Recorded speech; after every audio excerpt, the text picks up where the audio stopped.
చేస్తున్నాం. మరొక పర్యాయము మీ జీవవాక్యాన్ని ధ్యానం చేసుకుంటూ ఉండగా మీ వాక్యము ద్వారా మాతో మాట్లాడి మమ్మల్ని బలపరచమని మా రక్షకుడైన యేసుక్రీస్తు పరిశుద్ధమైన నామంలో ప్రార్థన చేస్తున్నాము తండ్రి. ఆమేన్.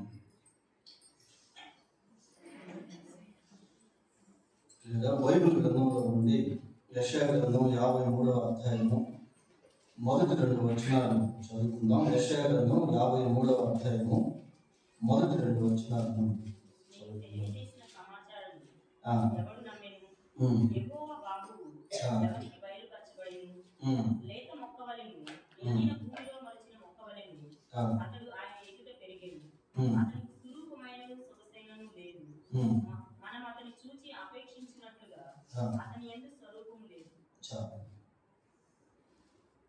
ఇక్కడ యేసుక్రీస్తు ప్రభు యొక్క శిలువ సందర్భాన్ని యెషయా 53వ అధ్యాయంలో వివరించారు. మాట్లాడుతూ ఏమంటున్నాడు అంటే, అతనికి స్వరూపమైనను సొగసైనను లేదు, మనం అతన్ని చూచి అపేక్షించినట్లుగా అతని యందు స్వరూపము లేదు. ప్రవక్త సిలువలో ఉన్నటువంటి యేసుక్రీస్తు ప్రభువుని ముందుగానే చూస్తాను. యేసు ప్రభు సిలువ వేయబడినటువంటి ఆ సమయంలో ఆయన ముఖము మనుషులు చూడలేనంత బాధకరంగా వికారంగా మారిపోయింది. మనం అతన్ని చూచి అపేక్షించలేనట్టుగా, అంటే ఇష్టపడలేనంత విధంగా ఆయన స్వరూపము మారిపోయింది. వాస్తవానికి యేసు ప్రభు ఎలాంటి వాడు అని అంటే, ఆయనను గురించి జ్ఞాని అయినటువంటి సొలొమోను పరమగీతంలో ఒక రూపకలంకారంగా రాస్తాడు. చూడండి, పరమగీతము 5వ అధ్యాయము 10వ వచనాన్ని చదువుకున్నాం. నా ప్రియుడు ధవళవర్ణుడు రత్నవర్ణుడు 10,000 మంది పురుషులలో అతన్ని గుర్తింపవచ్చును. ఇది యేసు ప్రభు గురించినటువంటి ఒక వర్ణన. నా ప్రియుడు ధవళవర్ణుడు రత్నవర్ణుడు 10,000 మంది పురుషులలో అతన్ని గుర్తింపవచ్చును. అంటే యేసుక్రీస్తు ప్రభువు అంత సౌందర్యవంతుడైనటువంటి వాడు. 10,000 మందిని నిలబెట్టి వారిలో ఎక్కడో యేసు ప్రభువు నిలబెడితే ఆ 10,000 మందిలో కూడా ఆయన్ని గుర్తింపగల అంత సౌందర్యవంతుడు. మనం ఆకాశంలో వేల సంఖ్యలో నక్షత్రాలను చూస్తాము. ఆ నక్షత్రాలలో చంద్రుడు ఎక్కడున్నా కూడా మనకు కనిపిస్తాడు. వేల సంఖ్యలో ఉన్నటువంటి నక్షత్రాల్లో చంద్రుడిని మనం ఎక్కడైనా కూడా వెంటనే చూడగలుగుతాం. 10,000 మంది పురుషులలో అతి కాంక్షణీయుడుగా, అతి సౌందర్యవంతుడుగా, ధవళవర్ణుడుగా, రత్నవర్ణుడుగా యేసుక్రీస్తు ప్రభువుని చూడవచ్చు. అటువంటి స్వరూపం కలిగినటువంటి, సౌందర్యం కలిగినటువంటి యేసుక్రీస్తు యొక్క ముఖ వర్చస్సు ఇక్కడ ప్రవక్త ఏమని చెప్తున్నాడు? అతనికి స్వరూపమైనను సొగసైనను లేదు అని చెప్తున్నాడు. ఈ స్వరూపముల గురించి ఆలోచన చేసినప్పుడు దేవుని యొక్క స్వరూపానికి, మానవుని యొక్క స్వరూపానికి అవినాభావ సంబంధాలు అనేటువంటివి ఉన్నాయి. ఎందుకంటే ఆదికాండం 1వ అధ్యాయం 27వ వచనంలో దేవుడు తన స్వరూపమందు నరుని సృజించాడు. దేవుడు తన స్వరూపమందు నరుని సృజించాడు. తన స్వరూపమందు తన పోలిక చొప్పున నరులను దేవుడు సృష్టించాడు. But what is the image of God? అయితే దేవుని యొక్క స్వరూపము ఏమిటి? దేవుని స్వరూపానికి మానవుని స్వరూపానికి మధ్య ఉన్నటువంటి అవినాభావ సంబంధాలు ఎలాంటివి అనేది తెలుసుకోవడం చాలా ముఖ్యమైన. కొన్ని ఉదాహరణలు మనం చూస్తాం. యోహాను సువార్త 4వ అధ్యాయము 24వ వచనం ఒకసారి చదవండి. దేవుడు ఆత్మ కనుక, so God is the spirit. దేవుడు ఆత్మ కనుక, దేవుడు ఆత్మ స్వరూపి. దేవుడు ఆత్మ ఉన్నాడు అని ఇక్కడ మనము చూస్తాం. అదే విధంగా దేవుడు మానవుని సృష్టించినటువంటి సమయంలో మానవుల్లో కూడా ఆత్మను దేవుడు ఉంచాడు. దేవుడైన యెహోవా నేలమట్టితో నరుని నిర్మించి వారి నాసికారంధ్రములలో జీవవాయువును ఊదగా నరుడు జీవాత్మ అయ్యను. ఆదికాండం 2:7 ఆ మాటలు మనకు కనిపిస్తాయి. అలాగే సామెతల గ్రంథం 20వ అధ్యాయం 27వ వచనంలో చూస్తే నరుని ఆత్మ యెహోవా పెట్టిన దీపము. కనుక దేవుడు తన స్వరూపమందు మానవుని సృష్టించినప్పుడు మానవుని కూడా ఆత్మ స్వరూపిగా సృష్టించాడు. ఇక జంతువులకు కానీ పక్షులకు కానీ పశువులకు కానీ దేవుని యొక్క సృష్టిలో ఆ ఇమేజ్ అనేటువంటిది, ఆ స్వరూపం అనేటువంటిది దేంట్లో కూడా లేదు, ఒక మానవుడిలో తప్ప. ఒక మానవుడిలో తప్ప ఆ ఇమేజ్ అనేటువంటిది ఇంకా దేంట్లో కూడా లేదు.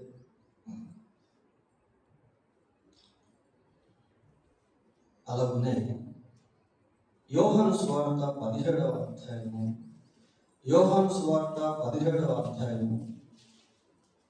25వ వచనాన్ని చదివితే నీతి స్వరూపుడవైన తండ్రి.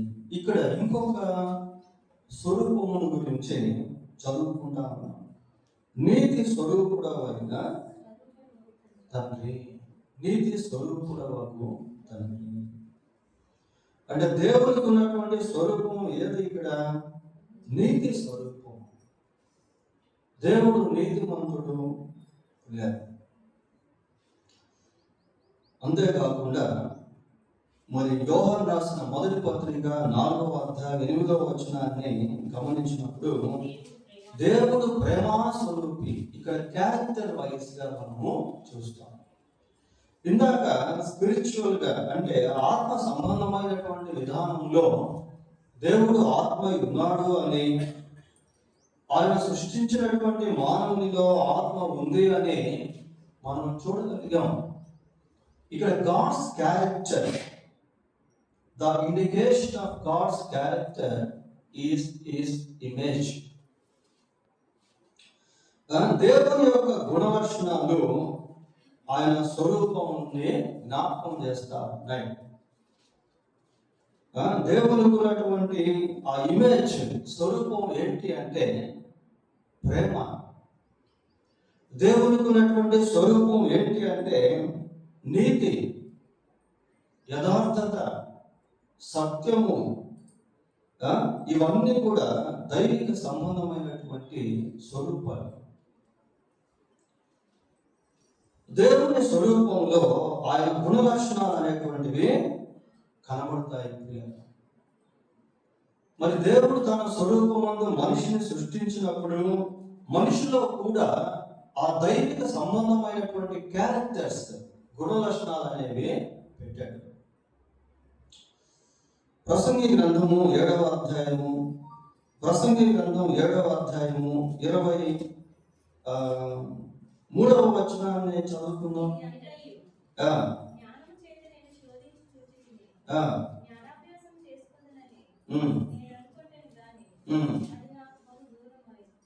ఏడు 23 33 ఉందా?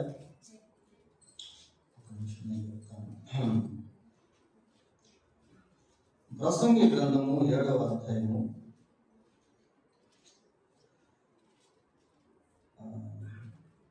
29వ వచనం. ఇది ఒకటి మాత్రము నేను కనుగొంటిని, ఏమనగా దేవుడు నరులను యథార్థవంతులనుగా పుట్టించెను. దేవుడు మనుషులను పుట్టించేటువంటి సమయంలో ఎలాగా సృష్టించాడట? యథార్థవంతులుగా సృష్టించాడు. ఇక్కడ ఒక క్యారెక్టర్ మనం చూస్తా ఉన్నాం ప్రియ. ఏంటి అంటే ఇంటిగ్రిటీ, యథార్థతను గురించి ఇక్కడ మనము చదువుతా ఉన్నాం. అంటే కేవలం యథార్థత అనేది కాదు, కానీ యథార్థతే అని కాదు కానీ దేవుడు మానవుని సృష్టించినప్పుడు దైవిక సంబంధమైనటువంటి గుణలక్షణాలతో మనిషిని సృష్టించాడు. దేవుడు ఎలా ప్రేమ కలిగినటువంటి వాడో మనిషి అలా ప్రేమ కలిగినటువంటి వాడు. దేవుడు ఎంతటి యథార్థవంతుడో మనిషి అలాంటి యథార్థవంతుడు. దేవుడు ఎలా నీతిమంతుడో మనిషి అలా నీతిమంతుడు. దేవుడు ఎలా పరిశుద్ధుడో మనిషి అలా పరిశుద్ధుడు. దేవుడు తన స్వరూపమందు నరుని సృష్టించినటువంటి సమయంలో ఆ ఇమేజ్ లో, అంటే ఆ స్వరూపంలో, ఆ పోలికలో దైవిక సంబంధమైనటువంటి గుణ లక్షణాలు మానవునికి ఇవ్వబడ్డాయి. ఇంకా దేవుని స్వరూపం గురించి ఆలోచన చేస్తే ఎఫెసీ పత్రిక 1వ అధ్యాయము 19వ వచనంలో అక్కడ దేవుని స్వరూపముల గురించి మాట్లాడుతూ మహిమా స్వరూపి అనే పదాన్ని మనం ఉందా? ఎఫెసీ పత్రిక 1వ అధ్యాయం 19వ వచనం.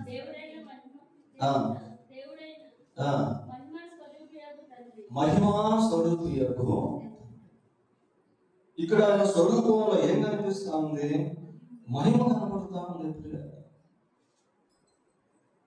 Glorious God, glorious image. Glorious image అంటే దేవుడు మహిమా స్వరూపం కలిగినటువంటి వాడుగా ఉన్నాడు.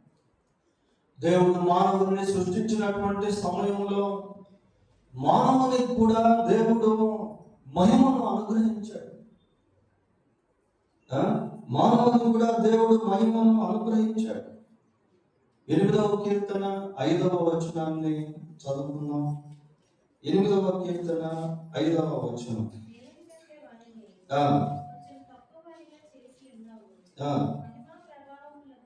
మహిమా ప్రభావములతో వానికి కిరీటము ధరింపచేసి, మహిమా ప్రభావములతో వానికి కిరీటము ధరింపచేసి. కాబట్టి మరి దేవుని యొక్క స్వరూపములో ఆయన కలిగి ఉన్నటువంటి మహిమ, ఆయన కలిగి ఉన్నటువంటి గుణలక్షణాలు, ఆయన కలిగి ఉన్నటువంటి ఆత్మ, ఇవన్నీ కూడా మానవునిలో దేవుడు ఉంచాడు. అయితే మనిషి దేవునికి విరోధంగా జీవించుట వలన ఏమైపోయాడు అంటే మనిషిలో ఆ మరణము లేనటువంటి ఆత్మకు మరణము అనేటువంటిది వచ్చింది.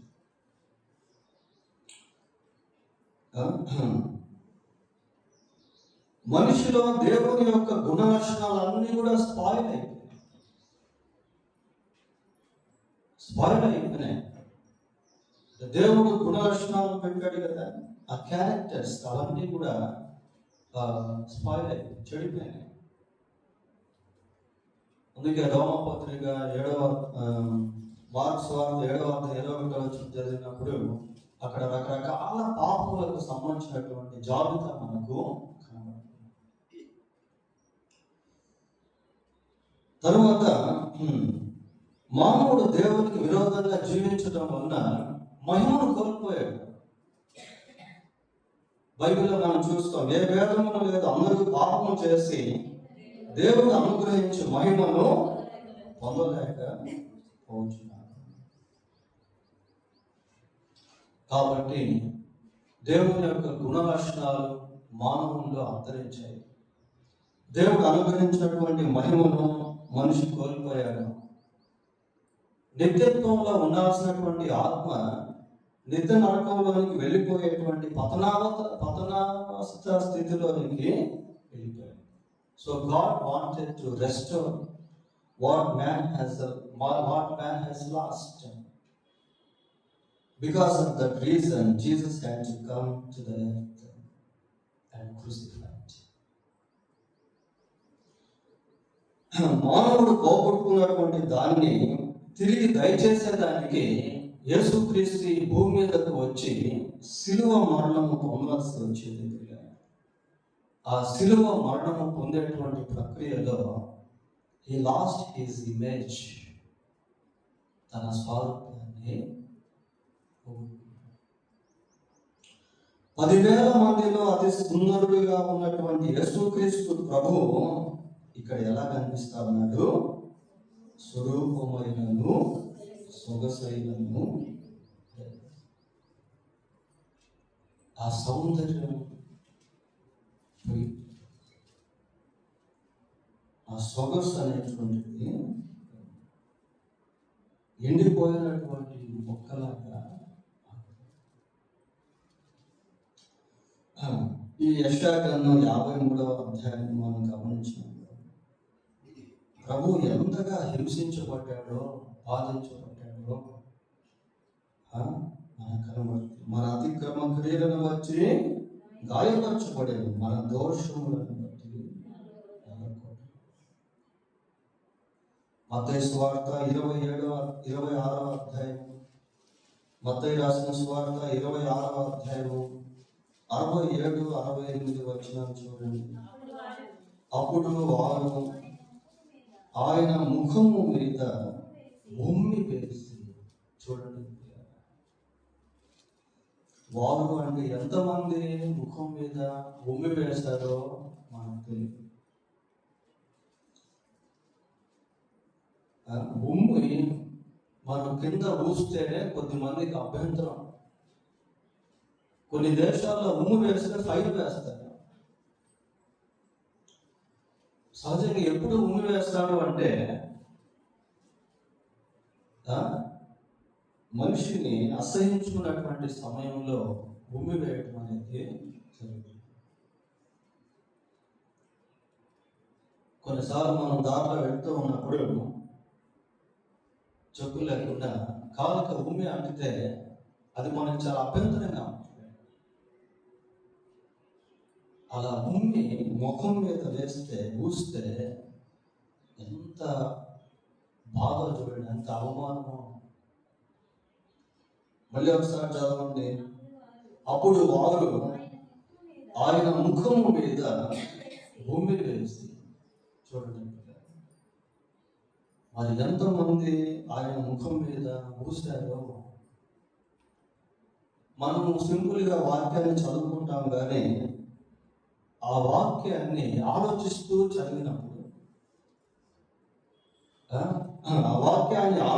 చదివినప్పుడు, దాని యొక్క తీవ్రత మనకు అర్థం.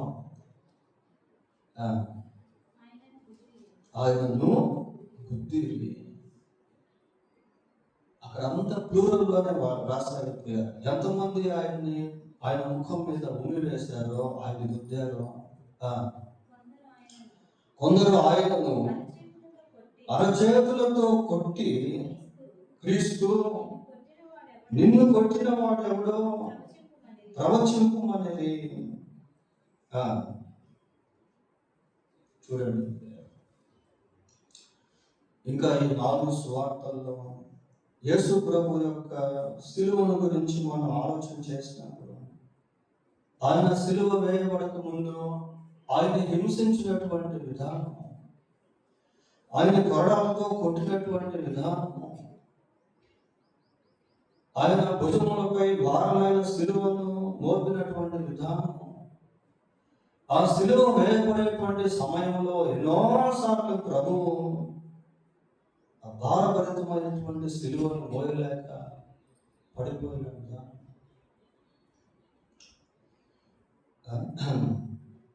సురూపమైనను సొగసైనను ఆయన తలకి ముళ్ళ కిరీటం పెట్టినప్పుడు, ఆయన శిరస్సులో ఆ రక్తము కారి ఆ ముఖం మీద కారి ఉన్నప్పుడు ఆ స్వరూపం ఎలా ఉంటుందో we can't imagine. మనం ఊహించలేము. ఎందుకు యేసుక్రీస్తు ప్రభువుకి స్వరూపమైనను సొగసైనను లేదు? ఎందుకు యేసుక్రీస్తు ప్రభు యొక్క శిరస్సుకు ముళ్ళ కిరీటము? ఎందుకు ప్రభు యొక్క ముఖం పైన ఆ ఉమ్మి ఊగిట వేయుట? ఎందుకు అంటే దానికి కారణము మనమే. We have lost his glory, we have lost his characters, we have lost everything that God bestowed us. దేవుడు మనకు అనుగ్రహించిన సమస్తాన్ని మనం పోగొట్టుకున్నాం. ఆయన మహిమను కోల్పోయాము, ఆయన యొక్క గుణ లక్షణాలను కోల్పోయాము. ఈ పోగొట్టుకున్న వాటన్నిటినీ కూడా తిరిగి ఇచ్చేదానికి యేసు ప్రభు సిలువ యేసు ప్రభు స్వరూపమును సొగసును కోల్పోయాడు. Jesus lost everything because of us. మన నిమిత్తము ప్రభు సమస్తాన్ని. అందుకే ఫిలిప్పీ పత్రిక 2వ అధ్యాయం చదువుతామంటే ఆయన రిక్తుడు. ఆయనను రిక్తుడు అంటే అన్ని కోల్పోయినట్టు. చదవండి ఒకసారి ఫిలిప్పీ. మనుష్యుని పోలికగా పుట్టి దాసుని స్వరూపమును ధరించుకొని తను తానే రిక్తునిగా చేసుకొని, ఏమీ లేనటువంటి వాడిగా చేసుకుని తను తానే రిక్తునిగా చేసుకున్నాడు. కాబట్టి యేసుక్రీస్తు ప్రభువు మరి సిలువలో ఆ విధంగా తన స్వరూపమును కోల్పోయాడు.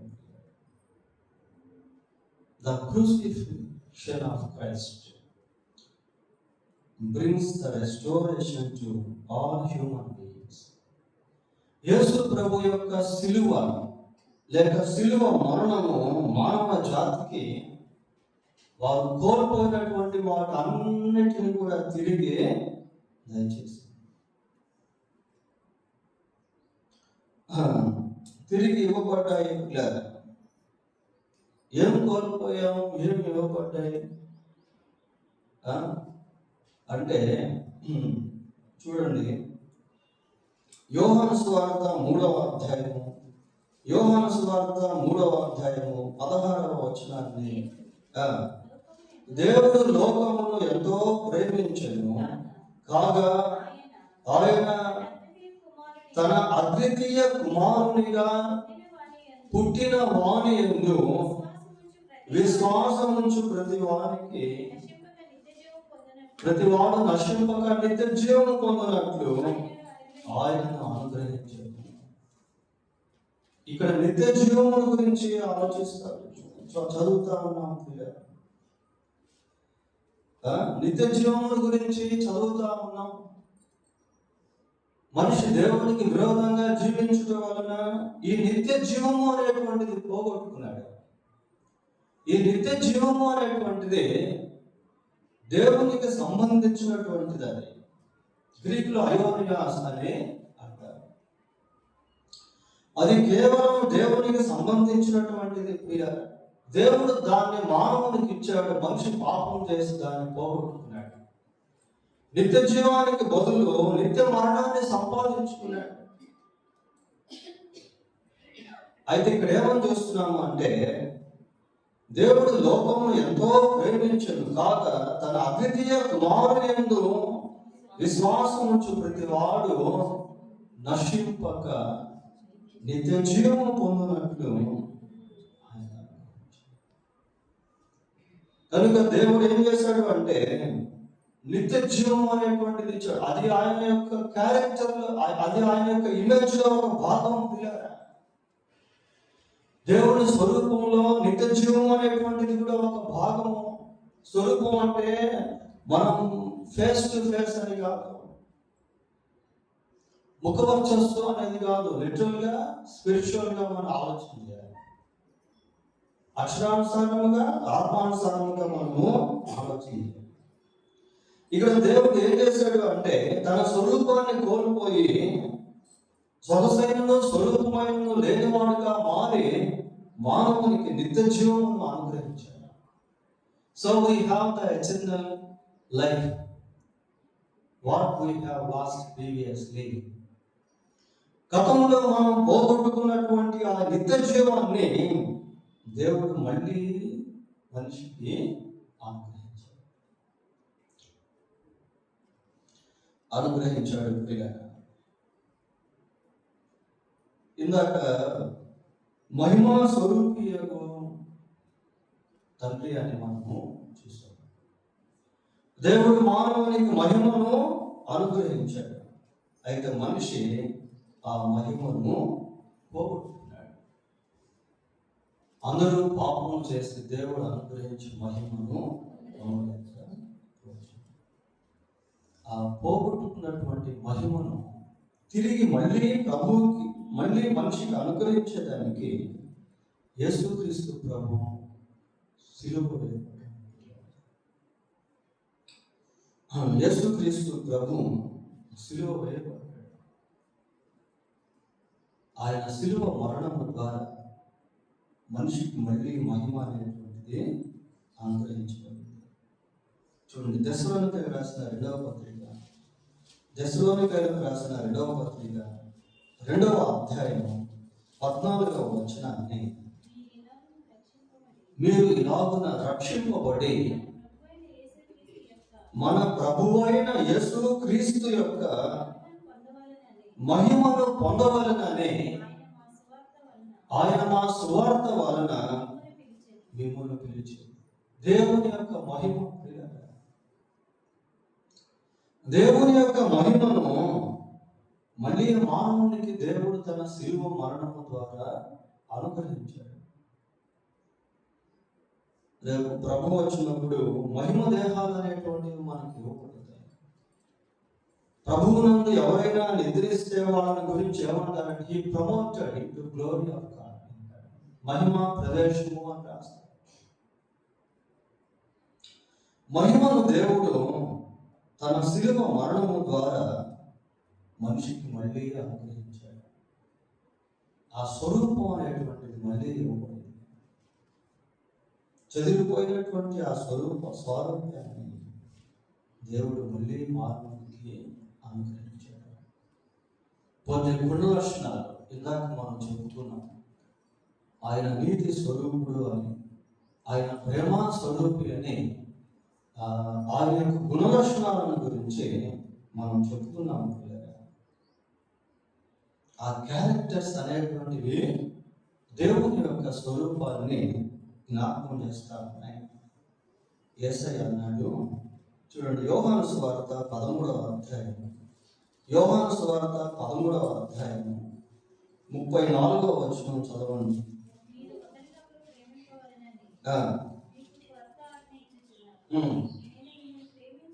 నేను మిమ్మల్ని ప్రేమించినట్టే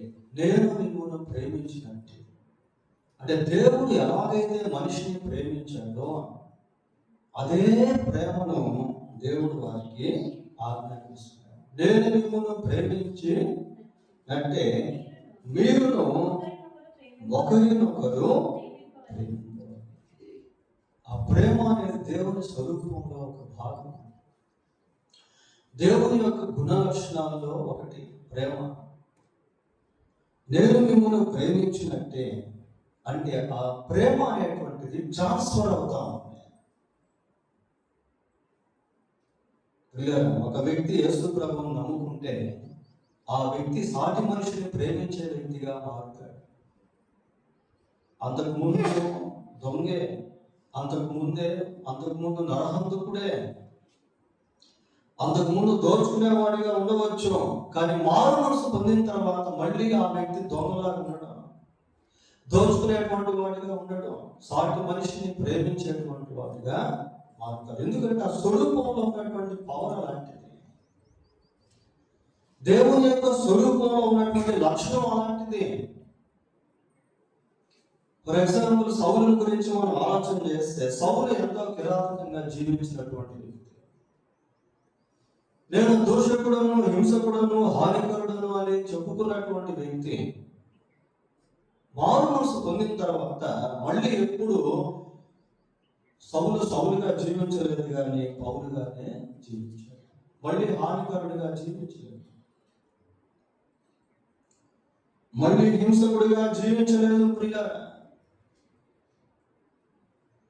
ఎంతో మంది మావోయిస్టులు, టెర్రరిస్టులు, గూండాలు, నరహంతకులు, దొంగలు, బందిపోటు దొంగలు,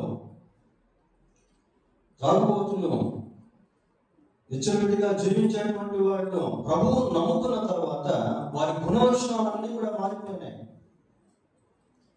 ఎవరైనా క్రీస్తునంత ఉన్నాడో వాడు నూతన సృష్టి, పాతని గతించిన సమస్తము. Who can change it? Who can transfer it? Transformation ఎవరు దీన్ని చేయగలరు? ప్రియులారా, నేను మిమ్మల్ని ప్రేమించినట్లే మీరు ఒకరినొకరు. పేతురు రాసిన మొదటి పత్రిక మొదటి అధ్యాయము 14వ వచనం. నేను పరిశుద్ధుడు, మీరు కూడా పరిశుద్ధులుగా. దేవుని యొక్క స్వరూపంలో పరిశుద్ధత అనేటువంటిది ఒక భాగం. నేను పరిశుద్ధుడను కనుక మీరును పరిశుద్ధులై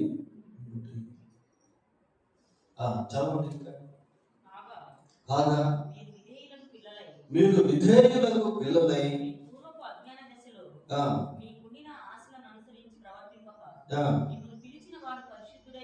మిమ్మును పిలిచిన వాడు పరిశుద్ధుడై ఉన్న ప్రకారము మీరును. ప్రవర్తన గురించి మాట్లాడుతున్నాడు, క్యారెక్టర్ గురించి మాట్లాడుతూ ఏమన్నాడు? సమస్త అంటున్నాడు. సమస్త ప్రవర్తన యందు అన్ని విషయాల్లో అంటే క్యారెక్టర్కి సంబంధించింది. అది నీతి అయినా, అది ప్రేమ అయినా, అది యథార్థత అయినా, అది సత్యమైనా, ఏ క్యారెక్టర్స్ అంటే ఏ కదా గుణలక్షణాలు.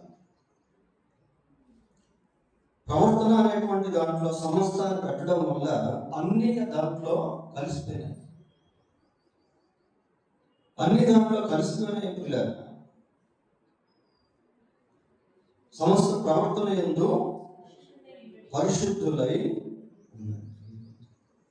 ఇక్కడ దేవుని యొక్క స్వరూపంలో ఒక భాగము పరిశుద్ధత. దేవుని యొక్క స్వరూపంలో ఉన్నటువంటి గుణలక్షణాలు, సమస్త ప్రవర్తన అంటే దైవిక సంబంధమైనటువంటి లక్షణాలు. ఆత్మ ఫలం గురించి మనం చూస్తాం కదా, ప్రేమ, సంతోషం, సమాధానం, దీర్ఘశాంతం, దయాళుత్వం, మంచితనము, విశ్వాసము, సాత్వికము, ఆశారికము. అందులో కూడా దైవిక సంబంధమైనటువంటి లక్షణాలు అనేవి కనబడతాయి. కాబట్టి ఆ ట్రాన్స్ఫర్మేషన్ ఎక్స్పీరియన్స్, మార్పు చెందినటువంటి అనుభవం క్రీస్తు ప్రభు యొక్క శిలువ మరణము ద్వారా మానవ జాతికి అందించబడింది. మారు మనసు పొందినటువంటి వ్యక్తిలో దైవిక సంబంధమైనటువంటి గుణలక్షణాలు అనేటువంటివి కనబడతాయి. అంటే ఆ స్వరూపం అనేటువంటిది మారుతుంది.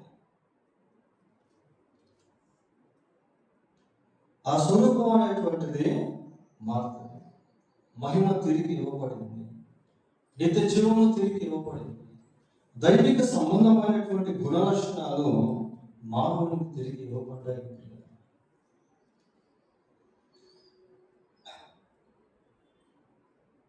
తర్వాత ఎటర్నిటీ, నిత్యత్వం. 90వ కీర్తన మొదటి వచనం ఒకసారి చూడండి. 90వ కీర్తన మొదటి వచనం. ప్రభువా, తరతరముల నుండి మాకు నివాస స్థలము నీవే. ఒక నివాస స్థలము గురించి చూస్తా ఉన్నాం పిల్లలు. తరతరముల నుండి మాకు నివాస స్థలము నీవే. నిత్యత్వానికి సంబంధించింది. యోహాను సువార్త 14వ అధ్యాయము, యోహాను సువార్త 14వ అధ్యాయము 6వ వచనం ఒకసారి చూడండి. యేసు, నేనే మార్గమును సత్యమును జీవమును, నా ద్వారానే తప్ప ఎవడును తండ్రి వద్దకు. నిత్యత్వాన్ని దేవుడు మానవాళికి ఇచ్చే విషయంలో తన స్వరూపాన్ని కోల్పోయాడు. స్వరూపమైనను సొగసైనను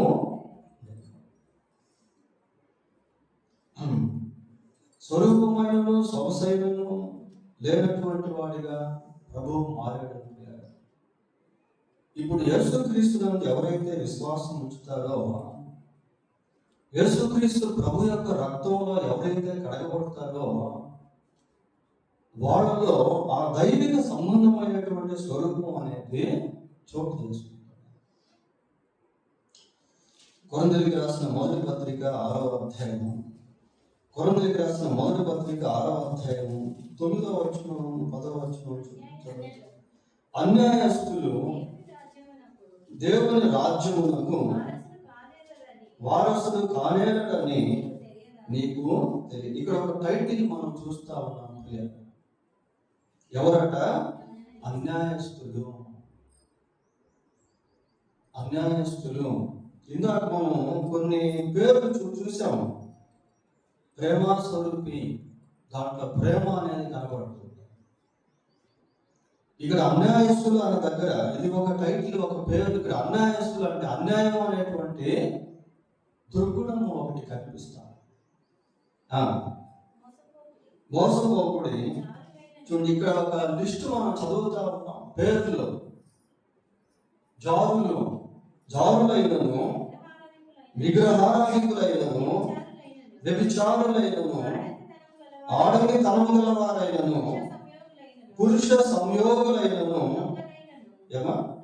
దొంగలైనను, లోపులైనను, త్రాగుబోతులైనను, దూషకులైనను, దోచుకొని వారైనను దేవుని రాజ్యమునకు వారసులు కానేరరు. పేర్లు చూడండి ఎలా ఉన్నాయి. ఇక్కడ పేర్లు పిల్లలు, ఈ పేర్లు అంటే వీటిలో కూడా ఇమేజెస్ అనేటువంటివి ఉంటాయి. ఇమేజెస్ అంటే స్వరూపాలు అన్నమాట, గుణలక్షణాలు. Character is equal to image, image is equal to character. ఈ గుణలక్షణాల్లో ఇప్పుడు మామూలు క్యారెక్టర్ అనే కొన్నిసార్లు మనం పర్యాయ పదాలు వాడతాం. ఒక మూవీలో పలానా క్యారెక్టర్ అయింది, పలానా క్యారెక్టర్ ఏంది అని చెప్పి మనం వాడుతూ ఉంటాం. ఒక నాటికలో ఒక స్కిట్ వేసేటువంటి టైంలో ఆ మరియమ్మ క్యారెక్టర్ ఏంది, యోసేపు క్యారెక్టర్, దూతల క్యారెక్టర్.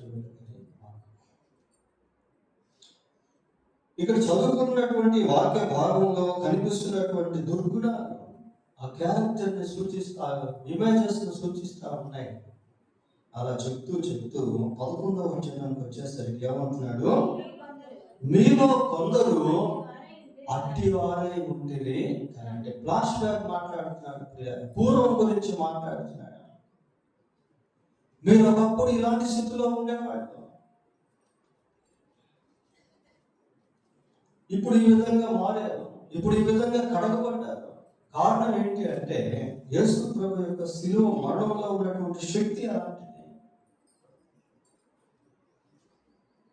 మీరు ఒకప్పుడు ఈ విధంగా ఉండేవాళ్ళు, ఇప్పుడైతే ఎలా ఉన్నారో ప్రభువైన యేసుక్రీస్తు నామములను మన దేవుని ఆత్మ యందును మీరు కడుగబడి పరిశుద్ధపరచబడిన వారై ఏమట నీతిమంతులుగా నీతి స్వరూపుడమైన తండ్రి అని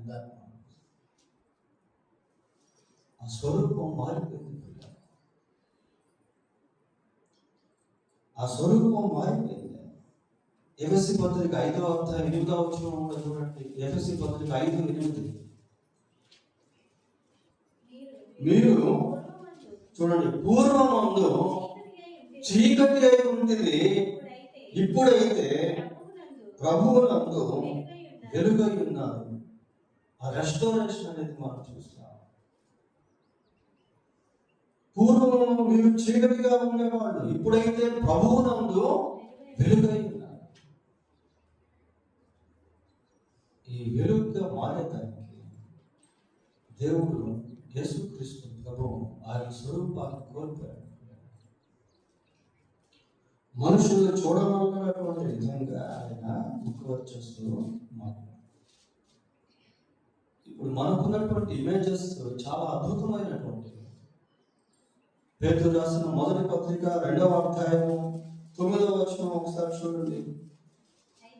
అయితే మీరు చీకటిలో నుండి ఆశ్చర్యకరమైన తన వెలుగులోనికి మిమ్మల్ని పిలిచిన వాని గుణాతిశయములను ప్రచురము చేయ నిమిత్తము. చూడండి, ఇక్కడి నుంచి కొన్ని పేర్లు మనకు కనిపిస్తాయి. ఇందాక కొరింథీ పత్రిక 6వ అధ్యాయంలో కొన్ని పేర్లు మనం చూసాము. ఒకప్పుడు స్థితి అలాంటిది.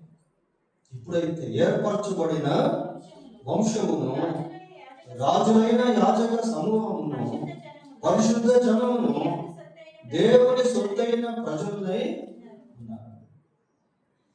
అది ఎలా సాధ్యపడింది అంటే యేసు ప్రభు యొక్క శిలువ మరణము ద్వారా.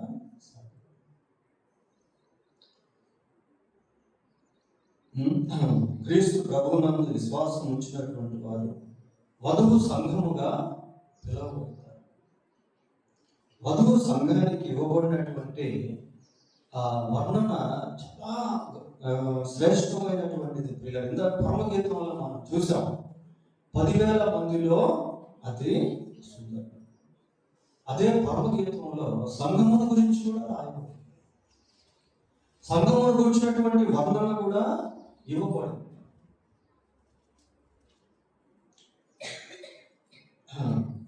అదే వర్ణన ప్రకటన గ్రంథం 19వ అధ్యాయంలో కూడా చెప్పబడింది. చూడండి, ప్రకటన గ్రంథం 19వ అధ్యాయం 8వ వచనం చదువుతున్నాం. మరియు ఆమె అంటే సంఘం అన్నమాట. సార్వత్రిక సంఘముల గురించి ఇక్కడ చెప్పబడింది. ఆమె ధరించుకున్నట్టు ప్రకాశములను, నిర్మలమైన సన్నపు నారబట్టలు ఆమెకి ఇవ్వబడేను. అవి పరిశుద్ధుల నీతి క్యారెక్టర్స్. అవి పరిశుద్ధుల నీతి క్రియలు. ఆ క్రియలే యేసు ప్రభు యొక్క స్వరూపాన్ని సూచించేటువంటివిగా ఉన్నాయి. ఆ క్రియల్లో ప్రేమ, క్రియల్లో నీతి, క్రియల్లో యథార్థత, క్రియల్లో పరిశుద్ధత, ఇవన్నీ దైవిక సంబంధమైనటువంటి గుణలక్షణాలు. ఈ గుణలక్షణాల్లో ప్రభు యొక్క స్వరూపం అనేటువంటిది దేవుడు తన స్వరూపము నరుని సృజించాడు. నరుడు పాపం చేసి దేవుని స్వరూపాన్ని పోగొట్టుకున్న ఆ స్వరూపాన్ని తిరిగి ఇచ్చేయడానికి యేసుక్రీస్తు స్వరూపమైన సొగసైన లేనివాడిగా మారాడు. అలా మారి తిరిగి మళ్ళీ మనిషికి తాను పోగొట్టుకున్న వాటన్నిటిని కూడా దేవుడు ఇచ్చాడు. ఆ ఇచ్చినటువంటి వాటిని మనం పొందుకోవాలి అంటే సిలువ వైపు ఉన్నటువంటి యేసుక్రీస్తునందు విశ్వాసం నుంచి ఆయన కుమారుడిగా కుమార్తెగా మార్చబడటం వలన వాటిని మళ్ళీ మనం పొందుకుంటాం. అది నిత్య జీవమైన, అది దేవుని పరలోకమైన, పాపక్షమాపమైన, whatever it may be that God has granted through his crucifixion. తన సిలువ మరణం ద్వారా దేవుడు ఏదైతే మానవునికి అనుగ్రహించాడో వాటన్నిటిని కూడా క్రీస్తు ప్రభువునందు విశ్వాసం ఉంచడం వలన మనము పొందుకునేటువంటి వారంగా ఉంటాము. దేవుడు తన వాక్యం చూపించుకున్నాక ప్రార్థన చేసుకున్నాం.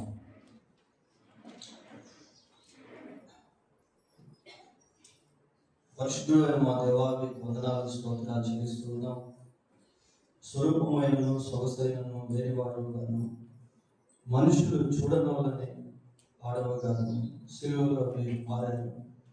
మీ ముఖంపై ఉమ్మివేయబడింది, మీ తలకు ముళ్ళ కిరీటం పుట్టబడింది.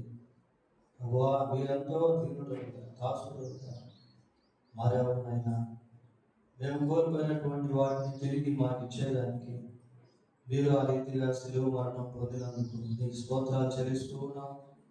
ప్రభువా, మేము మీ స్వారూప్యంలో ఎదగలుగుటకు సహాయం చేయండి. మీ స్వారూప్యం మాలో ఏర్పడినట్లుగా కృపదయించింది. నేను క్రీస్తును పోలి నడుచుకుంటున్నాను అన్న రీతిగా మేము కూడా అలా ఉన్నట్లు సహాయం చేయండి. మీ పోలికలు, మీ స్వరూపము మాలో ఏర్పడినట్లుగా కృపదయించింది. మీరు ప్రత్యక్షమైనప్పుడు మిమ్మల్ని పోలి ఉండుము అని మీ వాక్యం సెలవిస్తా ఉంటున్నాయి. ఎంత గొప్ప ఆధిక్యత మీరు మాకు ఇచ్చారు. మేము పోగొట్టుకున్న మహిమను తిరిగి మాకు ఇచ్చారు. మేము పోగొట్టుకున్న నిత్య జీవాన్ని తిరిగి మాకు ఇచ్చారు. మీ యొక్క గుణలక్షణాలు కలిగి ఉండే కృప మాకు ఇచ్చారు. ఆయన మీకు వందనాలు స్తోత్రాలు చెల్లిస్తూ ఉన్నారు. మీ యందు మాకున్నటువంటి ఈ శ్రేష్టమైన ఆధిక్యతను మేము కలిగి జీవించుటకు కృప దయచేయండి. ఈ వర్తమానం మాకందరికీ దీవెనకరంగా ఇచ్చింది. ఈ వర్తమానంలో మీ మాటలకు మాత్రమే ముద్ర వేసి శరీర కట్టి ఫలింపుగా ఇచ్చింది. మా ప్రభు అయిన యేసుక్రీస్తు నామంలో ప్రార్థన చేస్తున్నాము. ఆమేన్.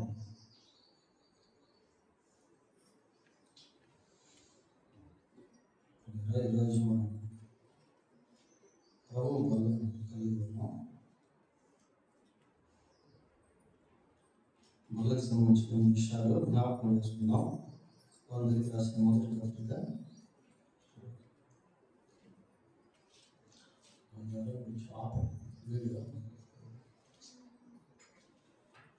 కొరింథీయులకు రాసిన మొదటి పత్రిక 11వ అధ్యాయము